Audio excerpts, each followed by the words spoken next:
খাগড়াছড়ির মাটিরাঙ্গায় সড়ক দুর্ঘটনায় গণপূর্ত বিভাগের নির্বাহী প্রকৌশলী জহিরুদ্দিন আহমেদ ও তার গাড়ি চালক মহিউদ্দিন আহত হয়েছেন।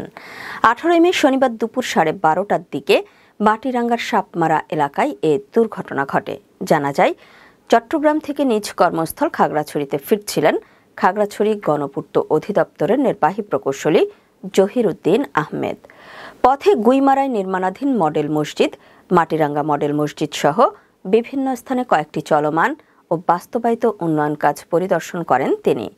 পরিদর্শন শেষে নির্বাহী প্রকৌশলীকে বহনকারী জিপ গাড়িটি মাটিরাঙ্গার সাপমারা এলাকায় পৌঁছালে বিপরীত দিক থেকে আসা একটি খালি ট্রাক ধাক্কা দেয়। এতে জিপ গাড়ির সামনের অংশ দুমড়ে মুচড়ে যায়। এ সময় সড়কে চলাচলকারী কয়েকজন মোটরসাইকেল চালক ঘটনাস্থলে দাঁড়িয়ে জিপ গাড়ির দরজা ভেঙে নির্বাহী প্রকৌশলী ও গাড়ি চালককে উদ্ধার করে জেলা সদর হাসপাতালে নিয়ে আসেন। প্রকৌশলী জহিরুদ্দিন আহমেদ মুখে ও বুকের বাম পাশে সহ শরীরের কয়েকটি স্থানে আঘাত পান। গুরুতর আহত হয়েছেন গাড়ি চালকও। বর্তমানে তারা সুস্থ রয়েছেন বলে জানান হাসপাতালের কর্তব্যরত চিকিৎসক।